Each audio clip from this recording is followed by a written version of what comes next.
प्रिय भक्तगण, सादर प्रणाम। श्री कृष्ण जी ने कहा, बुराई तो तुम्हें हजारों की भीड़ में भी तुम्हें ढूंढ लेगी। ठीक उसी प्रकार जैसे गायों की झुंड में बछड़ा अपने मां को ढूंढ लेता है, परंतु जो बंसी वाले को दिल से मानता है वह बुराई में भी अच्छाई को ढूंढ लेता है। व्यक्ति को सदैव बुराई से बचकर रहना चाहिए। अगर कोई बुरा कर्म करता है तो वह कर्म उसको अपने जीवन में भोगना ही पड़ता है। जिस प्रकार बछिया झुंड में भी अपने मां को ढूंढ लेती है, वैसे ही कर्म का फल आपको हजारों के भीड़ में भी ढूंढ लेगा। माधव कहते हैं, किसी जीव को कष्ट देकर आप मुझे खुश नहीं देख सकते हो। श्री कृष्ण जगत के स्वामी हैं, वह कण कण में निवास करते हैं। छोटे से छोटे जीव के हृदय में ईश्वर का वास होता है। उस जीव को कष्ट का अनुभव होना ईश्वर को कष्ट का अनुभव कराता है। अर्थात किसी जीव को कष्ट देकर अपने ईश्वर को खुश कैसे देख सकते हैं। वह दिन मत दिखाना कान्हा कि हमें खुद पर गुरूर हो जाए। रखना अपने दिल में इस तरह कि जीवन सफल हो जाए। जो कृष्ण का दास हो जाता है वह अपने आराध्य से ऐसे दिन ना दिखाने की कामना करता है जिससे उसमें कभी गुरूर आ जाए। वह तो अपने कृष्ण का सेवक बनकर ही जीवन सफल बनाना चाहता है। जो हुआ अच्छा हुआ, जो होगा अच्छा होगा। स्वयं को मुझ पर छोड़ दो, अपने कर्म पर ध्यान दो। कर्म ऐसा जो स्वार्थ रहित पाप रहित हो। कृष्ण अपने भक्तों को कर्म का मार्ग दिखाना चाहते हैं। वह कहते हैं, अपने कर्म समाज के प्रति और मानव कल्याण के प्रति केंद्रित करते हुए करो। बाकी फल की चिंता मत करो। उन सभी कर्मों को मुझे समर्पित करो। इस मार्ग को अपनाकर तुम मुझे प्राप्त कर सकते हो, मेरे प्रेम का भागीदार बन सकते हो। लोग अगर समझाने मात्र से समझ जाते तो यकीन मानो महाभारत कभी ना होता। जो दुष्ट लोग होते हैं वह कठोरता से ही मानते हैं। उनको समझाने के लिए कठोर व्यवहार करना आवश्यक है। अगर समझाने मात्र से दुष्ट समझ जाते तो बांसुरी बजाने वाला कभी महाभारत नहीं होने देता। जो अपने मन पर नियंत्रण नहीं रखता वह स्वयं का धीरे धीरे शत्रु बनता जाता है। मनुष्य का मन सदैव से चंचल रहा है। इस मन की चंचलता ने मनुष्य को पथभ्रष्ट तथा मार्ग से विचलित करने में कोई कसर नहीं छोड़ी। जो व्यक्ति अपने मन को नियंत्रण में नहीं रखता वह धीरे धीरे स्वयं का शत्रु बन जाता है। ज्यादा हंसने और बोलने वाला व्यक्ति अगर चुप हो जाए तो मान लेना वह भीतर से टूट चुका है। जो व्यक्ति सदैव हंसता खेलता मुस्कुराता रहता हो, अगर वह अपने स्वभाव से भिन्न हो जाए अर्थात चुप गुमसुम उदास रहने लगे, तो समझना उसके हृदय में एक पीड़ा है। उस पीड़ा ने उसे कमजोर बना दिया है। जिस व्यक्ति के पास संतुष्टि नहीं है उसे कितना भी मिल जाए वह असंतुष्ट ही रहेगा। जिस व्यक्ति के पास संपूर्ण धन दौलत ऐश्वर्य वैभव सब है मगर संतुष्टि नहीं है, उस धन दौलत का कोई अर्थ नहीं। वह सदैव असंतुष्ट की स्थिति में ही रहता है। जिसके पास संतुष्टि है वह थोड़े में भी संतुष्ट रहता है। जिंदगी में सदैव अवसरों का आनंद लेना चाहिए, लेकिन किसी के भरोसे को तोड़कर नहीं। जिंदगी में भरोसा एक ऐसी चीज है जिसे प्राप्त करना वर्षों की मेहनत के समान है। फिर भी यह प्राप्त हो या नहीं यह भाग्य पर निर्भर करता है, किंतु भरोसे को तोड़कर पुनः प्राप्त करना यह संभव नहीं है। इसलिए जिंदगी में अवसरों का आनंद सदैव ले, लेकिन भरोसे को कभी टूटने ना दें। प्रेम में कोई वियोग नहीं होता। प्रेम ही अंतिम योग है, अंतिम मिलन है। प्रेम कभी ना समाप्त होने वाली प्रक्रिया है। जिस व्यक्ति को प्रेम हो जाता है वह फिर जीवन और जीवन के बाद भी प्रेम के वशीभूत रहता है। प्रेम को प्राप्त करने के लिए त्याग, तपस्या और योग का सहारा लेना पड़ता है। कभी भी स्वयं पर घमंड मत करना। पत्थर भी भारी होकर पानी में अपना वजूद खो देता है। जो व्यक्ति अपने अहंकार से भारी हो जाता है, जिसमें अभिमान भर जाता है, वह उस पत्थर की भांति होता है। जो भारी होने के बावजूद भी नदी की धारा में डूबकर अपना अस्तित्व खो देता है। अगर ईश्वर तुम्हें ज्यादा प्रतीक्षा करवा रहे हैं, हो सकता है जितना तुमने मांगा उससे ज्यादा देने वाला हो। अगर किसी लक्ष्य, खुशी या सफलता की प्राप्ति में लंबा समय लग रहा है, प्रतीक्षा की अवधि अधिक है, तो हो सकता है आपकी अपेक्षा से ज्यादा आपको मिलने वाला है।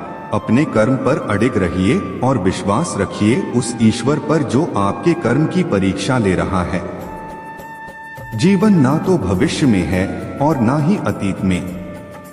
जीवन तो बस इस पल में है, केवल इस पल में। जो लोग जीवन को भूत और अतीत के भरोसे छोड़ देते हैं, उन्हें श्री कृष्ण सावधान करते हैं। जीवन का अर्थ ना भूत है ना भविष्य, जीवन केवल और केवल वर्तमान है। इसलिए वर्तमान में अपने जीवन को आनंद पूर्वक जिए, निस्वार्थ कर्म को अपने जीवन में अपनाएं। मैं विधाता होकर भी विधि के विधान को नहीं टाल सका। मेरी चाह राधा थी और चाहती मुझको मीरा थी, पर मैं हो रुक्मणी का गया। जो विधाता के लेख में होता है उसी का फल हमें मिलता है। विधि के विधान को स्वयं ईश्वर भी नहीं टाल सकते। जिस प्रकार राधा से कृष्ण निश्चल भाव से प्रेम करते थे, प्रेमिका के भाव से मीरा कृष्ण को पति मानती थी, मगर विधि के विधान में रुक्मणी का साथ लिखा था, जिसे स्वयं विधाता भी नहीं टाल सके। क्रोध की अवस्था में भ्रम जन्म लेता है। भ्रम बुद्धि को नष्ट कर देती है। बुद्धि के नष्ट होते ही व्यक्ति का पतन हो जाता है। क्रोध व्यक्ति का सबसे बड़ा शत्रु है।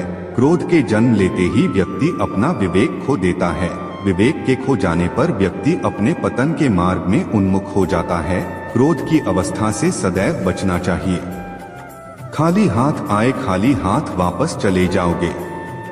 आज तुम्हारा है, कल किसी और का था, परसों किसी और का होगा। तुम जिसे अपना समझकर मगन हो रहे हो, बस यही प्रसन्नता तुम्हारे दुखों का कारण है।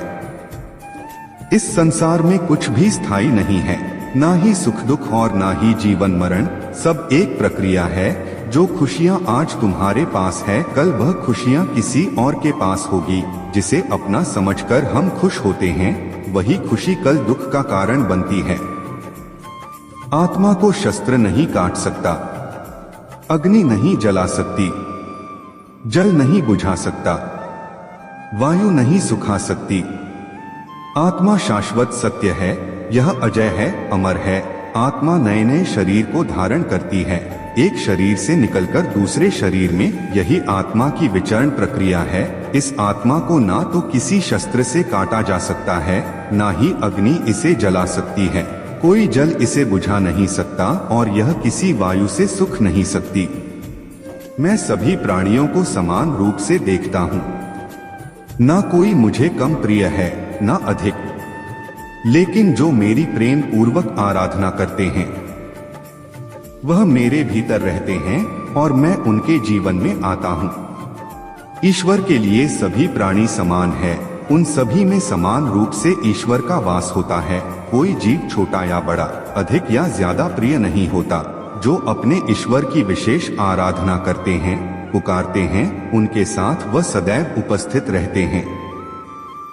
वह जो सभी इच्छाएं त्याग देता है, मैं और मेरी लालसा तथा भावना से मुक्त हो जाता है, उसे शांति प्राप्त होती है।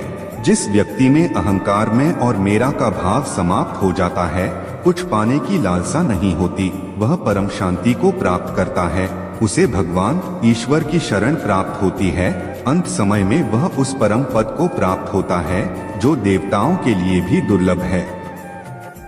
मैं धरती की मधुर सुगंध हूँ, मैं अग्नि की उष्मा हूँ। सभी जीवित प्राणियों का जीवन और सन्यासियों का आत्म संयम भी मैं ही हूँ। संपूर्ण जगत ब्रह्मांड चराचर सब में ईश्वर का वास है। यह ईश्वर की माया ही है जो पूरे ब्रह्मांड में व्याप्त है। वही ईश्वर धरती पर मधुर संगीत है, वही ईश्वर अग्नि की उष्मा है। उसी ईश्वर का वास प्रत्येक प्राणियों में है। जो सन्यासियों के चित्त को शांत कर साधना में लीन करता है, वह आत्म संयम भी ईश्वर ही है। फल की अभिलाषा छोड़कर कर्म करने वाला पुरुष ही अपने जीवन को सफल बनाता है। जो व्यक्ति कर्म में विश्वास रखता है, अपने कर्म से पीछे नहीं हटता, फल की चिंता नहीं करता, वह पुरुष अपने जीवन को सफल बनाता है। फल की चिंता करने वाला व्यक्ति कभी अपने जीवन को सफल नहीं बना सकता। इस भौतिक जगत में जो व्यक्ति न तो सुख की प्राप्ति से हर्षित होता है और न अशुभ के प्राप्त होने पर उससे घृणा करता है, वह पूर्ण ज्ञान में स्थिर रहता है। यह संसार नश्वर है, इस जगत में दुख सुख हर्ष विषाद आदि लगा रहता है। क्षण भर के सुख से जो खुश नहीं होता और अशुभ होने पर जो दुखी नहीं होता, वह व्यक्ति सच्चा ज्ञानी होता है। उसे ज्ञात होता है यहाँ सब क्षण भर के लिए होता है, भले ही वह सुख हो चाहे दुख। जो अपने हिस्से का काम किए बिना ही भोजन पाते हैं, वह चोर हैं।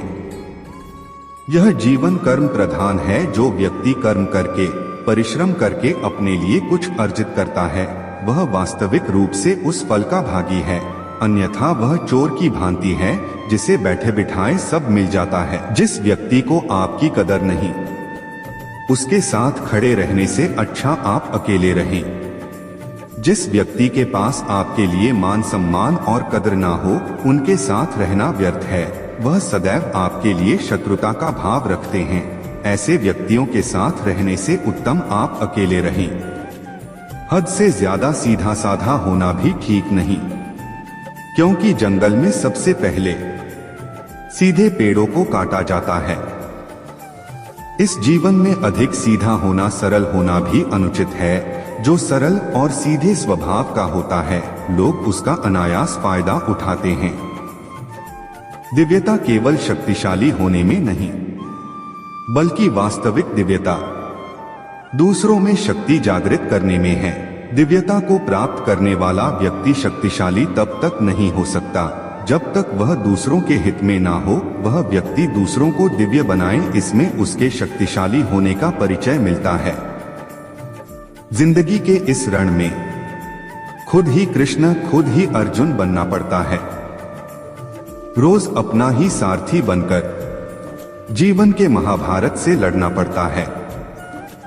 यह जीवन एक रणभूमि है, यहाँ निरंतर संघर्षों का सामना करना पड़ता है। इस संघर्ष रूपी महाभारत में स्वयं अपना सारथी, अपना मार्गदर्शक और योद्धा बना होता है। अच्छी किस्मत के लोग थोड़ा भी बुरा होने पर भगवान को कोसते हैं और बुरी किस्मत के लोग थोड़ा भी अच्छा होने पर भगवान का स्मरण और धन्यवाद करते हैं। जिनकी किस्मत अच्छी होती है, जिनके पास किसी साधन की कोई कमी नहीं होती, वह थोड़ा सा भी कष्ट नहीं झेलते। थोड़ी सी भी कमी होने पर भगवान को कोसते हैं। वहीं जिनके पास अभाव होता है, जिनके पास साधन की कमी होती है, उनके पास थोड़ी सी भी बरकत हो या खुशी मिले, वह भगवान को धन्यवाद करते हैं। जन्म लेने वाले के लिए मृत्यु उतनी ही निश्चित है जितना कि मृत होने वाले के लिए जन्म लेना। इसलिए जो अपरिहार्य है उस पर शोक मत करो। यह पृथ्वी नश्वर है, यहाँ सब कुछ गतिमान है। जिस प्रकार सुख दुख जीवन में आता जाता है, उसी प्रकार मृत्यु और जन्म यहाँ लगा रहता है। इसमें खुश होना या दुख मनाना व्यर्थ है। मुंह से माफ करने में किसी को वक्त नहीं लगता, पर दिल से माफ करने में सारी उम्र बीत जाती है। मुंह से माफी देना और हृदय से माफी देने में काफी अंतर है। मुख द्वारा दिए गए माफी को तत्काल प्राप्त किया जा सकता है, किंतु दिल की माफी प्राप्त करने में उम्र बीत जाती है। जब आप प्रभु के साथ जुड़ जाओगे तो आपकी परीक्षा आरंभ हो जाएगी। कुछ लोग इसे दुख समझते हैं, तो कुछ लोग प्रभु की कृपा। प्रभु अपने भक्तों की सदैव परीक्षा लेते रहते हैं। इस परीक्षा में भक्तों को अनेकों कष्टों का सामना करना पड़ता है। सामान्य लोग इसे अपना दुख मानकर पीछा छुड़ाते हैं, वही साधक तथा प्रेमी प्रभु की इच्छा समझकर उसका सामना करते हैं। जो है माखन चोर, जो है मुरली वाला, वही है हम सबके दुख दूर करने वाला। जो माखन चोर है, जो मुरली वाला है, वही सबके दुख हरने वाला है, संकट से बचाने वाला है और सुख का संचार करने वाला है। संसार के संयोग में जो सुख प्रतीत होता है उसमें दुख भी मिला रहता है, परंतु संसार के वियोग से सुख दुख से अखंड आनंद प्राप्त होता है। सांसारिक सुख क्षणिक होता है, जो सुख आज प्राप्त हो रहा है वह सुख स्थायी नहीं है। यह सुख आपके साथ सर्वथा नहीं रहने वाला, आपको दुख भी प्राप्त होगा, परंतु संसार से वियोग अर्थात मुक्ति परम आनंद को प्राप्त कराती है, यह ईश्वर तक पहुंच आती है। संबंध उसी आत्मा से जुड़ता है जिनका हमसे पिछले जन्मों का कोई रिश्ता होता है, वरना दुनिया की इस भीड़ में कौन किसको जानता है। माना जाता है जीवन के पूर्व कर्मों का फल इसी जन्म में प्राप्त होता है। जितने भी रिश्ते नाते सुख दुख व्यक्तिगत जीवन में प्राप्त होते हैं वह पूर्व जन्मों का फल है, वरना कौन इतनी बड़ी दुनिया में आपसे दिल लगाता है। राधा कृष्ण का मिलना तो बस एक बहाना था, दुनिया को प्यार का सही मतलब समझाना था। राधा और कृष्ण दोनों अवतारी थे, दोनों का जन्म कुछ विशेष परिस्थितियों के लिए हुआ था। उन दोनों का मिलना बिछड़ना बस एक प्रक्रिया मात्र थी, जिसके माध्यम से प्रेम का वास्तविक रूप समाज में दिखाना था।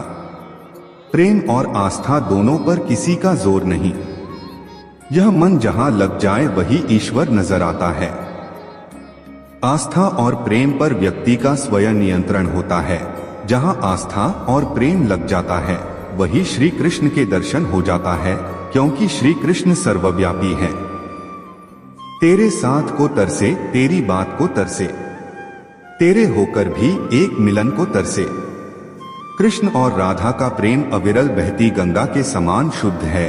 परस्पर एक होते हुए भी दोनों एक दूसरे से मिलने को तरसते हैं, एक दूसरे से बात करने को सोचते हैं। एक दूसरे के होकर भी मिलन की संभावना नहीं है।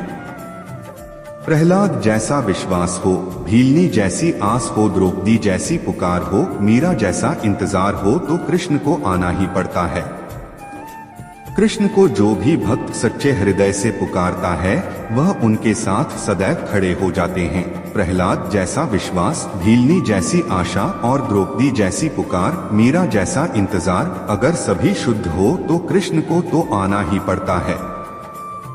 जीवन में आधे दुख इस कारण जन्म लेते हैं क्योंकि उनसे आशाएं बड़ी होती है। इन आशाओं का त्याग करके देखो, जीवन में सुख ही सुख है। आशाएं व्यक्ति को दुख के मार्ग पर ले जाती है, आशाएं बड़ी प्रबल होती है। आशा अनुरूप कार्य होने पर जहां खुशी मिलती है, वही आशा के विरुद्ध कार्य होने पर दुख का पहाड़ टूट जाता है। व्यक्ति जीवन में आशा दुख का प्रमुख कारण है। लोग कहते हैं अपनों के आगे झुक जाना चाहिए, किंतु सच बात तो यह है, जो अपने होते हैं वह कभी झुकने नहीं देते। जो लोग यह कहते हैं अपनों के आगे झुकने में बुराई नहीं है, उन्हें यह भी मालूम होना चाहिए जो अपने होते हैं वह कभी झुकने नहीं देते। तो दोस्तों, लेते हैं आपसे अलविदा, मिलते हैं एक और वीडियो के साथ। तब तक के लिए जय श्री कृष्णा।